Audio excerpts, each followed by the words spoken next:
Auzubillahiminashaitanirrajim. Bismillahirrahmanirrahim. Assalamu alaikum and a very warm welcome to World This Morning. Ramazan Mubarak to everyone out there. I am your host Hajra Satti and joining me is my wonderful co-host Fahim Bangesh. Assalamu alaikum Fahim and Ramazan Mubarak to you. Ramazan Mubarak to you, Hajra. Thank you very much. Jazakallah khair.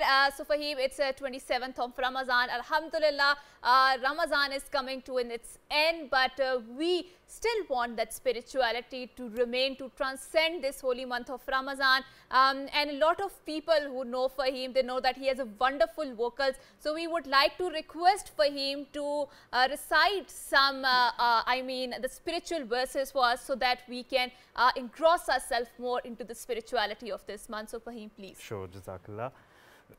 It's a Naat, Hajra. Alhamdulillah. And here we go. न कहीं से दूर है मंज़िलें,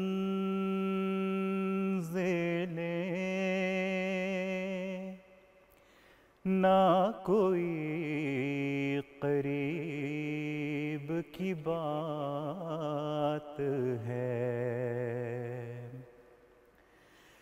जिसे चाहे उसको नवाज दे,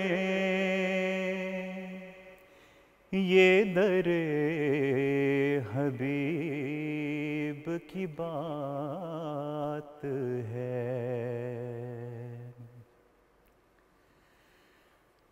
जिसे चाहा दर पे बुला लिया, जिसे चाहा अपना बना लिया, जिसे चाहा दर पे बुला लिया,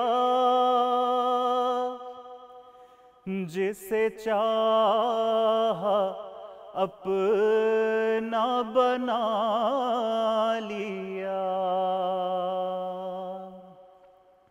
ये बड़े करम के हैं फैसले, ये बड़े नसीब की बात है, जिसे चाहे उसको नवाज दे, ये दरे हबीब की बात है.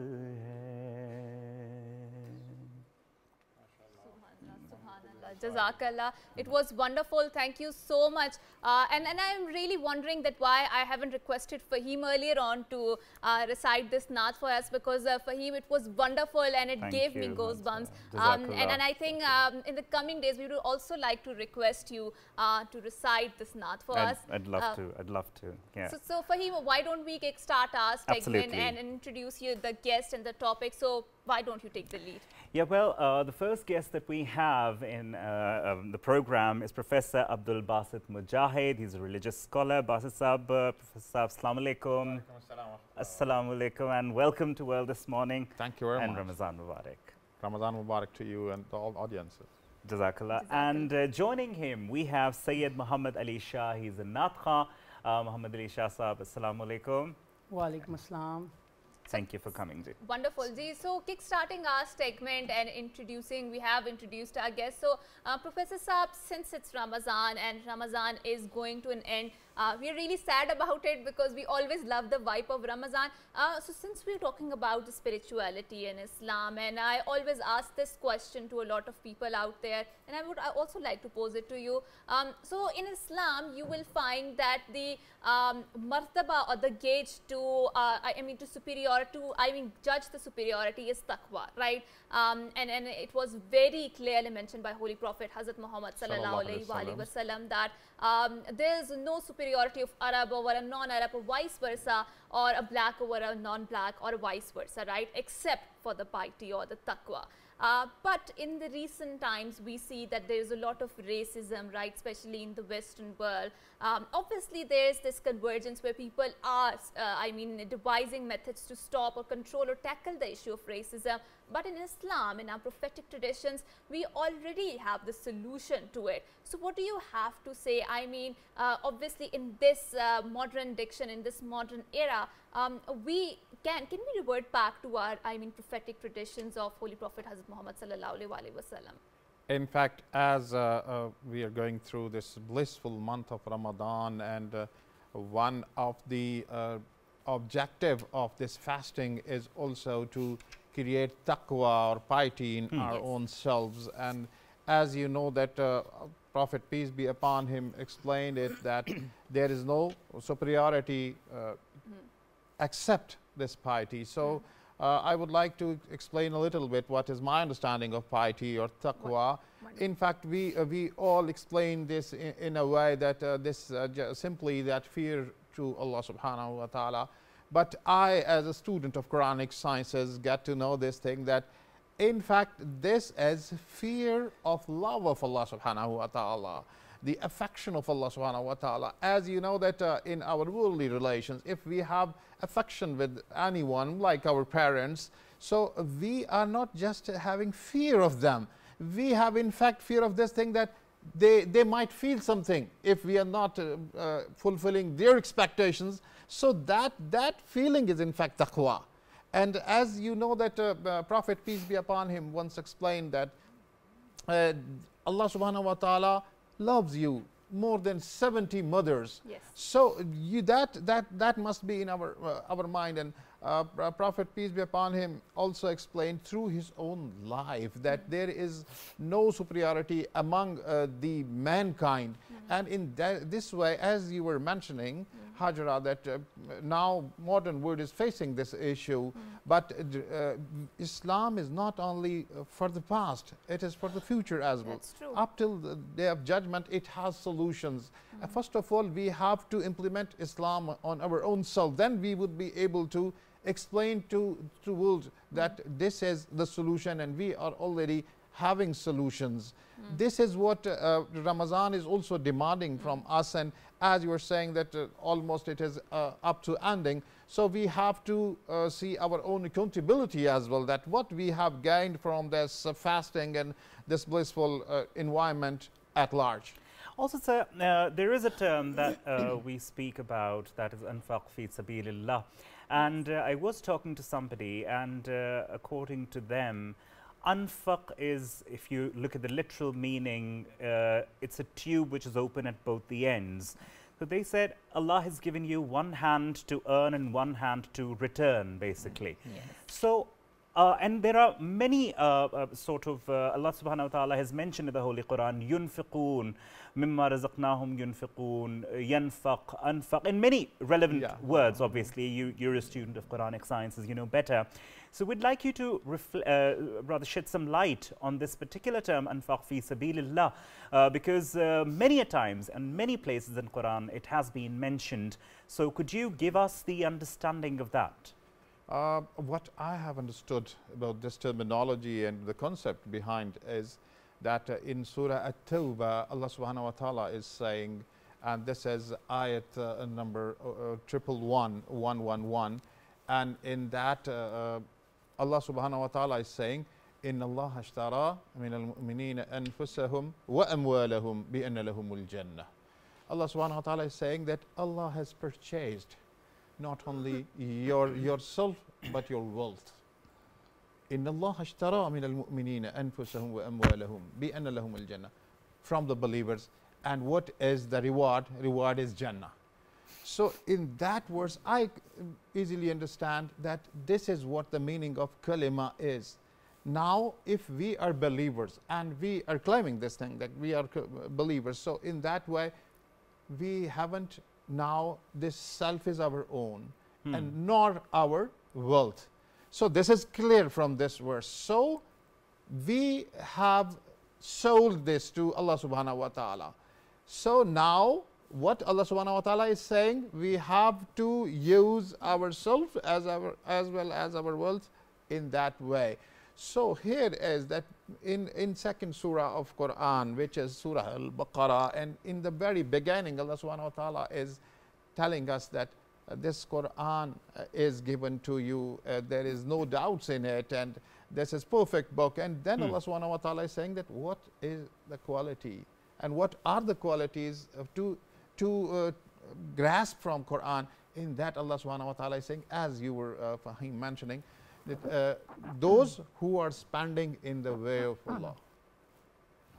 And at the same time, if we all know that again in Surah Baqarah, very close to Ayatul Kursi, Allah subhanahu wa ta'ala is saying that you must spend in the way of Allah before the time, then there would be no sale and purchase, means the day of judgment would be appearing. So, and one thing more, what I would like to explain here is that you see more than 600 and more than that, Allah subhanahu wa ta'ala is urging us to say prayer, salat. So most of the time, whenever Allah subhanahu wa ta'ala is saying that you must offer your prayer, simultaneously Allah is saying that spend your wealth in a way of zakat. Zakat. So what is zakat? Zakat is to purify, your wealth. So if one is having this understanding that now this wealth is not mine, and it is practically, because Allah has given everything to us, every blessing to us. So if Allah subhanahu wa ta'ala is saying that you must spend, so this is not our wealth to be spent. This is already given by Allah subhanahu wa ta'ala, and particularly in this Ramadan, Allah has given us this opportunity to be having a lot of rewards if we are spending. And as you know that if we are providing iftar to anyone else, this is also spending, and Allah subhanahu wa ta'ala through his messenger already said that if you are providing iftar to someone, the reward is given of his fast to you as well. And there would be no lessening of reward from a person to whom you are giving iftar. And at the same time, you know that this sadaqah fitr, this is also fitrana, we could say. And then this fidya of Ramadan means if somebody is not having this his health like this, or he is or she is traveling, fast, so he has to give this fidya. So what Allah subhanahu wa ta'ala is saying, he is giving us this opportunity to purify our soul and our wealth through infaq fi sabilillah. Right. So, Dr. Saab, I was reading a very interesting book, and there was a very interesting documentation of some of the modern conception of, for example, nationalism. And they mentioned that in Islam, you wouldn't find the concept of nationalism, because nationalism means that one nation is superior to another, right? And in Islam, we already talked about the gauge to assess the piety or to assess the superiority is the piety, the taqwa, right? So that is why there are a lot of Muslim scholars that actually are not very supportive of the concept of the nationalism or the patriotism, right? But we see in every Ramazan, especially in the Israel, we see that how they desecrate the sanctity of Masjid al-Aqsa, right?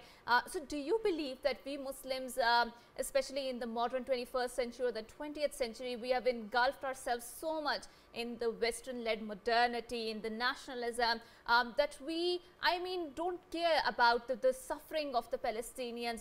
Is this because of our nationalism, because that land doesn't affect us?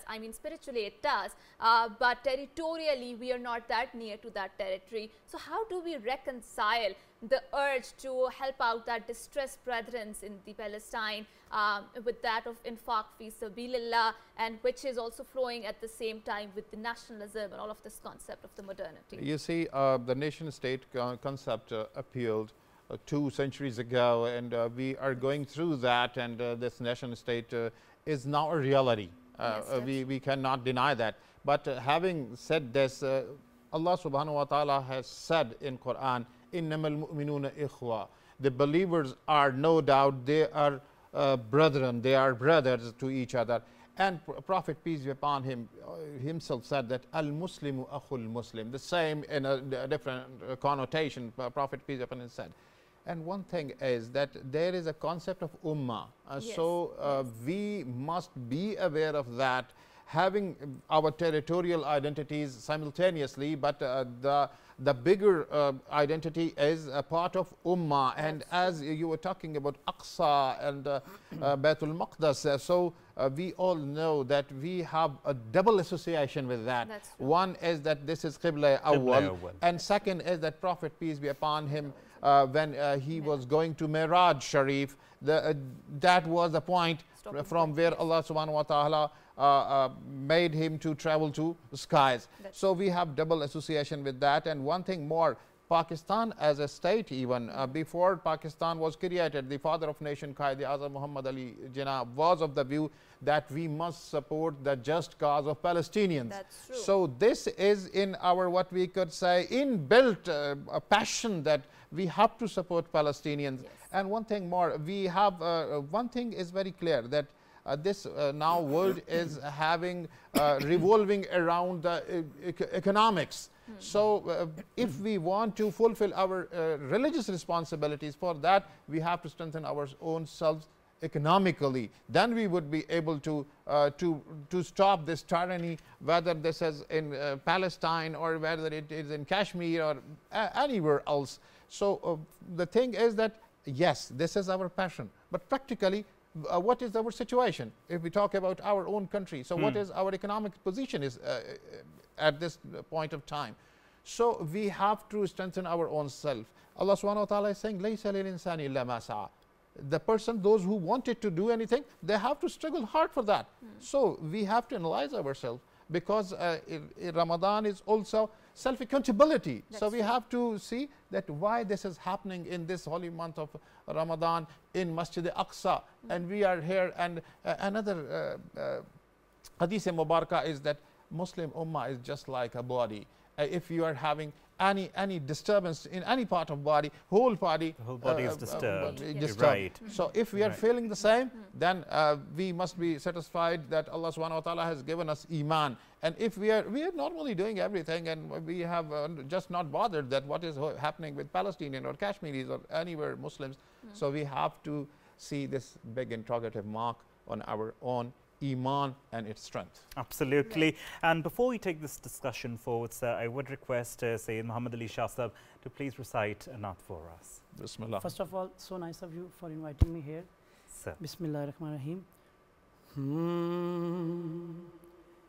एक मैं ही नहीं उन पर कुर्बान ज़माना है, एक मैं ही नहीं उन पर कुर्बान ज़माना है, एक मैं ही नहीं उन पर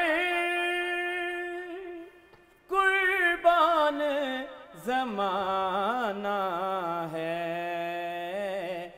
जो रब्बे दो आलम का महबूब यगाना है, जो रब्बे दो आलम का महबूब यगाना है। कल पुल से हमें जिसने खुद पार लगाना है, कल पुल से हमें जिसने खुद पार लगाना है, सैयदा के वो बाबा हैं, हसनैन के नाना हैं, सैयदा के वो बाबा हैं, हसनैन के नाना हैं। आओ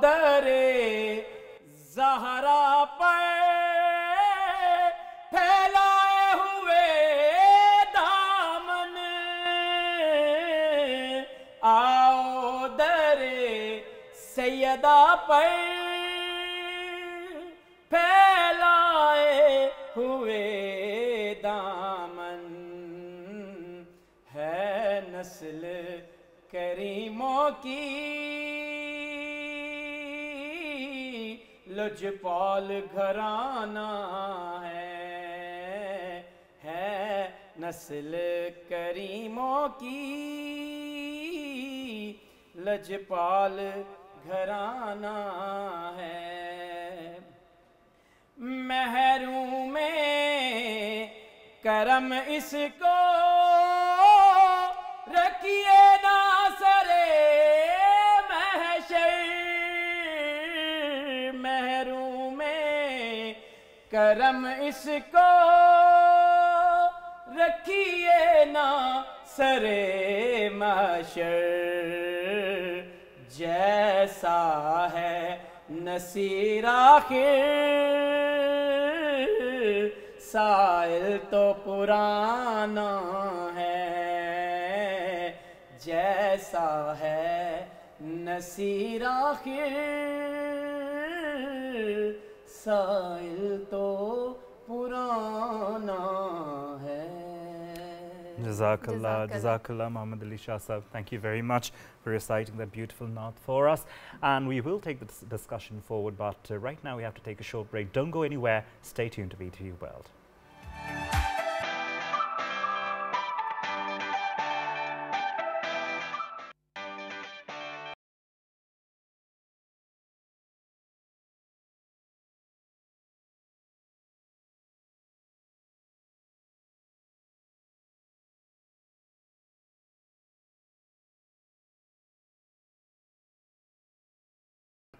Welcome back. So that's a very interesting conversation we had in the break, and we would like to carry forward that conversation. So Basit Saab, we have seen, especially in the subcontinent, that ulama had a very rigorous sort of a tradition. The madrasas were the breeding ground that had a very flourishing literary culture in the subcontinent, not just in the subcontinent, in the Arabic culture, in the Islamic civilization as the general.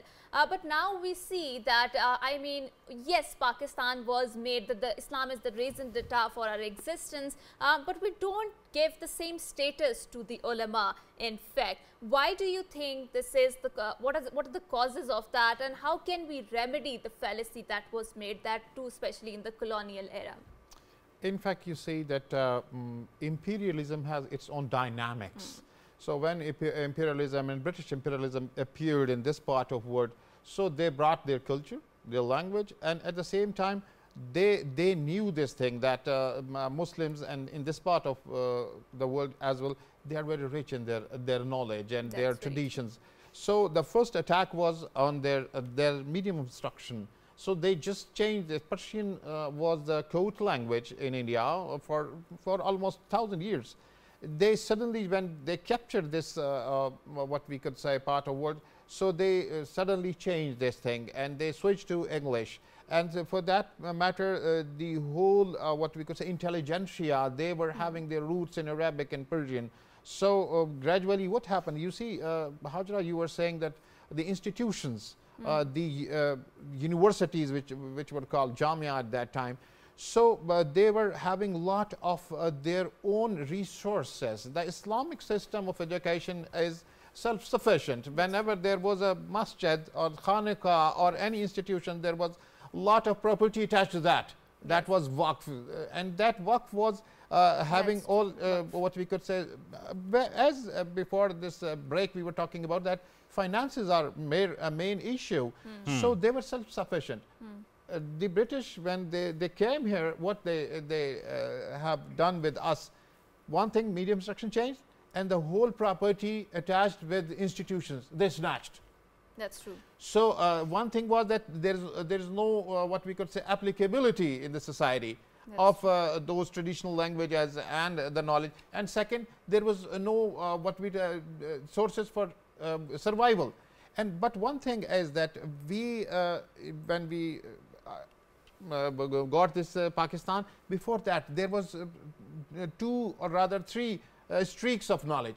One was, you see, Aligarh. Aligarh was the response that we have to learn English and modern this and science and this and that. And there was another response to that, that was Deoband. That was purely what we could say traditional knowledge. No need of English language and what we could say this science and this and that. But very what we could say intellectual response was this Nadwatul Ulama at Lucknow. What was that? That was amalgamation of both. We must attach to our roots, but we learn modern sciences as well. Right. And if we just want to understand, in Pakistan, we experience this in the shape of International Islamic University. You see, both the things are amalgamated that. So there are what we could say some steps, but still we are not reconnecting ourselves to our roots. That's People are not aware of what we could say Arabic nor Persian. And as you see, the Islamic trade is at one side. Our national poet, Iqbal, his more poetry and more thought is in Persian language. And I just wondering and astonished that those who are saying themselves so expert on Iqbal, but they are not having a little bit of sense of Persian. So how come through translations we cannot get the true essence of that? So through this our show, we could say that but the policy makers and the institutions and individuals as well, they must try to be reconnect themselves to their roots. Because I knew someone who was very spiritual, and he once said that I was on a cruise ship where they were discussing spirituality, and there was a Persian woman who said that you have just studied the translation of all this treasure that we have. If you actually knew the knowledge, it would actually light a fire inside you, a fire of ishq of Allah subhanahu wa ta'ala, a fire of ishq with Muhammad sallallahu alayhi wa sallam. Now, also, sir, talking about Anfaq fi Sabilillah, we see that in today's world, talking about our culture, like we were talking, we see today that we do help people, but at one point or the other, we have to make sure that the other person realizes that we actually helped them in time of need. Now, Anfaq is there, but Fi Sabilillah vanishes from there. How can we get rid of this particular culture? Yes. See, Prophet peace be upon him has guided us that if you are spending from your right hand, your left hand must not be aware of that. True, true. So this is the essence. Yes, what we are saying, you very rightly said, Fahim, that where is Fi Sabilillah? People are spending, but one thing is that I am very optimist. And in that way, I just follow this thing that we must know to peep through that half glass is empty. Which glass portion is filled, we have to see that. I think that our society is spending in the way of Allah subhanahu wa ta'ala. A lot of people, those who are spending, and the what examples I could quote is that 2005 earthquake and recent this calamity of flood and this COVID, people responded to that. And you see, and world is now studying, there are a lot of research and study that how this underdeveloped quote unquote country responded to these calamities, and they're still surviving. And you see, the thing is that we have Iman. That's why we survived in COVID even. It was not that much, we are not advanced, but we were having this thing that, okay, if we are going to next world, if we would be no more, so the concept of death is very different for us. I just share one thing that you see, one concept is that everything is just vanishing and finished. And one thing is that, as we all know, that when a mu'min is in his or her grave, there would be a Prophet, peace be upon him, appeared there. And you see, the first question would be that, who is he? Those who spend their lives by reciting just not Durood Sharif, but following the footsteps of Prophet, peace be upon him. So they would recognize and see, if one one person is saying this thing that if I would be going to Allah subhanahu wa ta'ala, that would be what? I would see not only Prophet, peace be upon him, but Allah subhanahu wa ta'ala say. Here I just say, you were mentioning that Persian trader. So Rumi is what we could say, still in this 21st century, he is a bestseller. Yes. Why? So he was connected to that ishq. And what Rumi is saying that you see, you must attach yourself to the reality. And one thing more, when he left this world, they celebrate in Turkey, in Konya, that Shab-e Urus. Urus means happiness. Yes. So happiness. So why? Because he is going to his origin. So Yes. that's why the whole these what we could say Sufi saints, when they are going back to Allah subhanahu wa ta'ala, Yes. we celebrate Urs. Urs. Yes. Exactly. So this is just, you see, one thing, but the perspective of looking at that. So the Islamic perspective is very much different from other things. And if we follow this thing, and one thing more, you see, we have to channelize this charity and infaq fi sabilillah. It is not yet channelized in our country. That's why people are individually spending.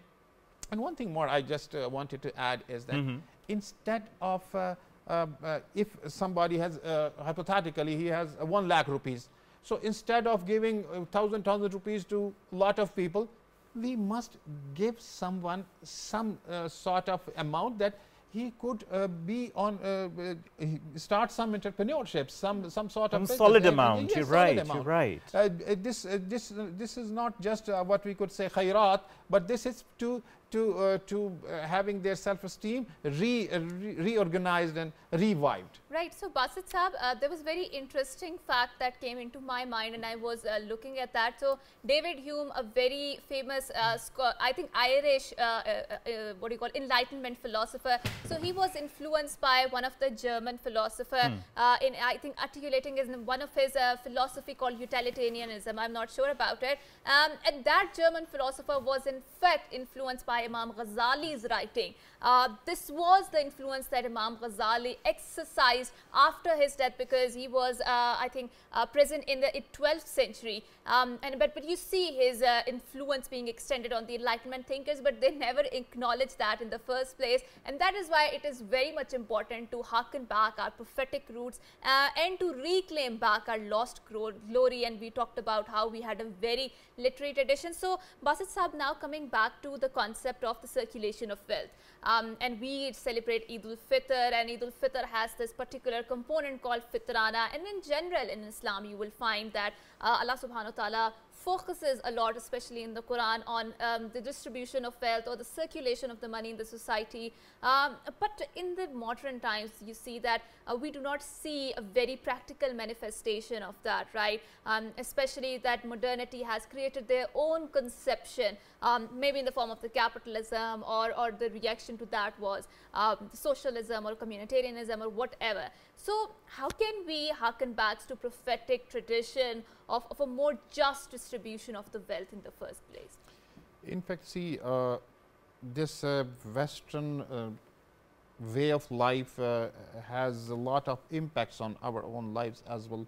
So in that, this individualism, in fact, individual, what we could say, success and everything. And you see, we just, if we are following them, so we have also vanishing our this joint family system.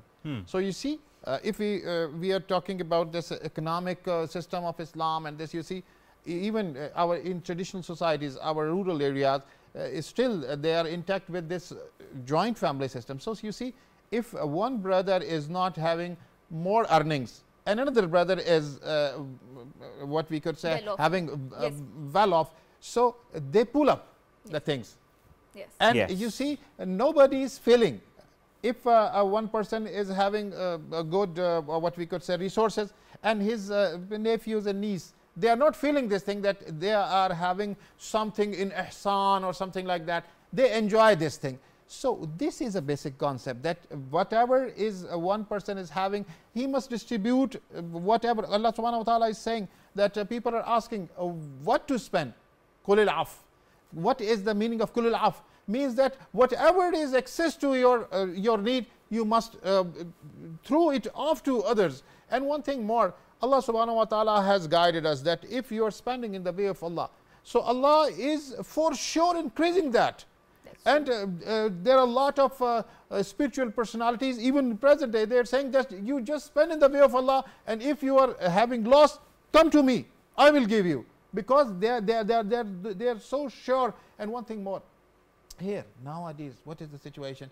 we must arrange food for others. That's true. And this is tradition of all the messengers of Allah. This langar, this charity That's food. true. So you see, yesterday I was in another show on another TV channel. There was one anchor. She just narrated this thing that when she was coming to a show, there are a lot of people having in their cool environment. They were having very good iftar and this and that, and a person who is standing outside as a security guard, he is not having that thing. So where is this fasting? True. If you are not sharing That's a person who is in your office and standing outside and he is having very dry sort of things or just water, so we are responsible. That's We have to face Allah subhanahu wa ta'ala that your brother, you were saying that you were Muslims, you were preaching the things, but what is the practical? So we have to more focus on practical side of the teachings of Islam. Also, Basit Sahib, we do see when we speak about fi sabilillah, when we speak about circulation of wealth, we do see that often it's seen in many households that, you know, worn out clothes are given off to the poor people. Yes. Where they say that if you are a Muslim, you should give off something that you would choose for your own self. Yes. And also, I would like you to shed some light on Qarz-e Hasana as well. Because obviously this is spoken about, but we don't usually see that happening. So could you please? See, Allah subhanahu wa ta'ala has given everything in the shape of guidance in Quran. Allah subhanahu wa ta'ala is saying, give in the way of Allah the best thing. Yes. Right. And this thing, Quran discussed that if you are giving the things which were to giving to you, you would not be able to accept just, you would accept not wholeheartedly. So this is what the best thing, what we are on having dresses or what we are eating, that is to be shared. Prophet peace be upon him said in his last sermon that, oh people, give same food to your slaves or your employees that you're eating yourself. And one thing more, Qarz-e Hasana. Qarz-e Hasana has two meanings. If in economic term we would like to say, you should help your people around in need, some sort of money in the shape of loan. That is soft loan, and that soft loan is that you are giving them without interest. Right. And you are not having what we could say very tight conditions on them. If they are saying that okay, we will give you, so you just calm, quiet. And this is also tradition in Prophet peace upon him's tradition, that if you are saying that somebody has taken some loan or Qarz-e Hasanat from you and he is not in a position to give you back, so do not disturb him. So this is economic side of Qarz-e Hasana. And one thing is that Allah subhanahu wa ta'ala is saying that give Qarz-e Hasana to Allah subhanahu wa ta'ala. And what is that qarz to Allah subhanahu wa ta'ala? That we must help his what creatures. And one thing I just astonished that when I go through that tradition of Prophet peace be upon him, that Allah subhanahu wa ta'ala is saying through Prophet peace be upon him that at the day of judgment, the one person would be standing in front of Allah subhanahu wa ta'ala's darbar, and Allah subhanahu wa ta'ala is saying, oh person, I was hungry, you have not given me food. True. I was thirsty, you have not given me water. He would be surprised that Allah subhanahu wa ta'ala, you are not in need of any food or something like that. So Allah will respond to him that my banda, my abd, my servant was standing in front of you and he was asking for food and you denied. So now your place is hell instead of paradise. So everything is very much clear. So we must share. And one thing more, one thing I just like to add. Once a person came to Prophet peace be upon him and he was saying that I have not any mal, wealth, and I am having very hard times. Prophet peace be upon him said, do sadaqah. He astonished that I am saying that I have nothing. Prophet peace be upon him said, do sadaqah. So for sadaqah, this is not that we must have having some sort of billions of rupees in our account. Yes. If one person has one khajur, one date, and he just divide it to two and to give it to someone else, that is also sadaqah. That's very true, and we see the spirit of Islam a lot, especially in the narration of Holy Prophet Hazrat Muhammad sallallahu alaihi wasallam. And it is time that we reclaim back our prophetic tradition, because it is the need of the hour, and secondly, it is for our spiritual and material and all other the aspects of the upliftment. So thank you so much, Basit Saab, for coming here and for having this wonderful conversation regarding Islam, modernity and the Ramadan. So before wrapping up this segment, we would request our Naat Khan to recite Hamd for us. So until next time, it's a goodbye. Allah Hafiz from us. Ji.